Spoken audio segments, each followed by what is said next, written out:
अस्सलामुअलैकुम वरहमतुल्लाहि वबरकातुहू। ख़ातिन हज़रात, उम्मीद है कि आप लोग बखैरियत होंगे और जहाँ भी होंगे अल्लाह के फ़ज़ल करम से ठीक ठाक होंगे। मैक टीवी का मेज़बान आपसे मुखातिब है आज और एक वीडियो के साथ आपके सामने हाज़िर है। तो अब आप वीडियो देखें। इस वीडियो का नाम है इस कब्र में आराम करने वाले को सलाम। तो ख़वातीन हज़रात, ये एक ऐसे पाकिस्तानी की कहानी है जो जिसको अगर करोड़ों सलाम भी ये पाकिस्तान दे तो नहीं दे सकता। ये वजाहत इंजीनियर थे, वजाहत हुसैन सिद्दीकी साहब।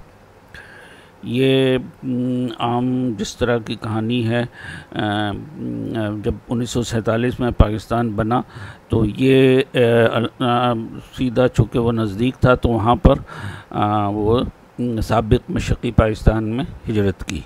इनके वालिदैन ने ये वहीं पैदा हुए, बड़े और फिर वहाँ से तालीम हासिल की। फिर वो 1971 का वाक़या हो गया, आपको पता ही है। तो वो फिर उसमें आज तक उसकी ये भुगत रहे हैं। हम ये बिहारी या इनको जो नॉन बंगालीज़ कह लें वहाँ थे, वो फिर वहाँ से जब फॉल हो गया, ढाका बांग्लादेश बन गया, तो उसके बाद फिर किसी ने उनको नहीं पूछा ना उधर वो बेचारे कैंप में रह गए। जो लोग नहीं आ सके, कुछ लोग जो आए तो उनको भी यहाँ पे 100 किस्म की मुसीबतें झेलनी पड़ी। और सबसे बड़ी मुसीबत अभी इस वक्त है कि उनका शनाख्ती कार्ड नहीं बन रहा है, ख़ास तौर पे कुछ लोग जो थोड़ी देर से आए थे। और तो मगर उसी किस्म का किस्सा इनके साथ भी हुआ। ये बड़े कौम परस्त और बड़े पाकिस्तानी और जज्बा रखते थे। ये भी पाकिस्तान आए तो इनको पाकिस्तानी शहरियत नहीं दी गई, शनाख्ती कार्ड वगैरह इनका नहीं बना। तो किस सूरत से पहुँचे थे। फिर ये है कि इनको फिर जापान जाना पड़ गया और वो जापान जाके वहाँ मुस्तकिल सुकूनत इख्तियार की। उसके बाद फिर वो बेचारे हमेशा कोशिश करते रहे कि यहाँ पर किसी सूरत से भी उनको पाकिस्तानी नेशनलिटी मिल जाए। और कई दफ़ा एम्बेसीज़ के थ्रू और इधर उधर बड़ी कोशिशें की, मगर इनको नहीं दिया पाकिस्तान ने। तो इनकी बड़ी ख्वाहिश थी कि ये अगर दफन हो तो पाकिस्तान में ही दफन हो। तो उसके लिहाज से ये जब इनका अभी पिछले दिनों, तब पिछले के 2-3 दिन पहले उनका इंतकाल हो गया जापान में। तो अब चूँकि इनकी वसीयत थी और इनकी ख्वाहिश भी थी, तो उनकी बेटी और उनके बच्चे वहाँ पर हैं, साथ थे। उन्होंने यहाँ पर अपने कॉन्टैक्ट्स से फ़ोन पर या इस तरह रब्ता कायम किया। और जिसमें कि शामी साहब, मुजीब शामी साहब भी जो जर्नलिस्ट हैं और टेलीविज़न के मालिक भी हैं, तो उनको भी जब इत्तला पहुँची तो इन लोगों ने काफ़ी जद्दोजहद की और कोशिश करने लग गए कि किसी सूरत से भी इनको कोई ज़मीन, इनको 2 गज़ ज़मीन पाकिस्तान में मिल जाए। इनका हशर वही हो रहा था जो बहादुर शाह ज़फ़र का हुआ था कि उसको हिंदुस्तान में बादशाह होने के बावजूद उसको हिंदुस्तान में उसकी जगह 2 गज़ जगह ज़मीन नहीं मिल रही थी।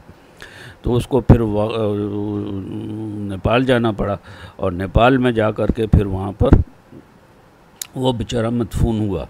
और आज भी बेकसी में बड़ी ख़राब खस्ता हालत में उसकी कब्रें वगैरह हैं।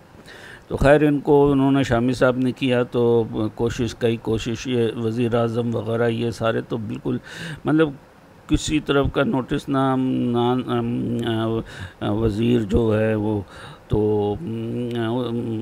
दाखिला अभी का जो इनका नून लीग का, किसी ने कोई लिफ्ट नहीं कराई। तो बेचारों ने फिर अपने सूरत पर जा कर के लोकल लेवल पे गवर्नर वगैरह से बात करके, पंजाब में चूँकि उनका वो तो कुछ था, बहरहाल KDA में CDA वालों ने फिर उनको थोड़ी सी ज़मीन अलॉट कर दी उनके नाम पे। और उनको वहाँ पर कब्रिस्तान में, और उनकी ख्वाहिश भी ये थी इंजीनियर वजाहतुल्लाह साहब की कि उनको पाकिस्तानी परचम में लपेट के दफन किया जाए। तो खैर उनकी ख्वाहिश का एहतराम किया गया, उनको पाकिस्तानी परचम में लपेटा गया और फिर उसके बाद उनको जो है कब्र में अब्दी नींद सो चुके थे तो उनको वहाँ पे सुपुर्द खाक कर दिया गया। तो उसके बाद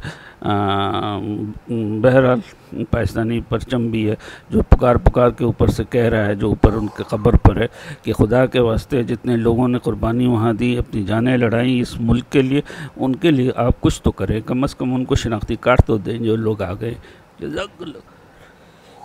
उसके बाद जी ख़वातीन व हज़रात, तो आपने देखा कि मेरी भी शिद्दत जज्बात से मुझे भी मेरी आवाज़ भी चूक होगी, मुझे रोना भी आ रहा था, मगर अल्लाह ताला से दुआ है कि इन बेचारों की, इन बिहारियों की जो वहाँ से आए हैं और जो वहाँ हैं, इनकी अल्लाह गैब से मदद करे, क्योंकि हमें इस पाकिस्तानी हुकूमत से तो कोई उम्मीद नहीं है कि ये कुछ करेगी। और मैं आपसे गुजारिश करता हूँ कि इसको ज़्यादा से ज़्यादा शेयर करें और ताकि लोगों को काम बाला तक ये पहुँचाने की कोशिश करें और बताएं कि देखें क्या हो रहा है। हम बिहारियों ने या जो भी नॉन बंगालीज़ वहाँ से आए हैं, फंसे हुए हैं, हमने क्या जुल्म किया, हमने क्या गलती कर दी है जिसकी हमें सज़ा दी जा रही है। अल्लाह हमें इस अज़ाब से बचाए। अगर आपको वीडियो पसंद आई है तो इसको लाइक करें, शेयर करें और इस चैनल को भी ज़रूर सब्सक्राइब करें। जज़ाकल्लाह खैर।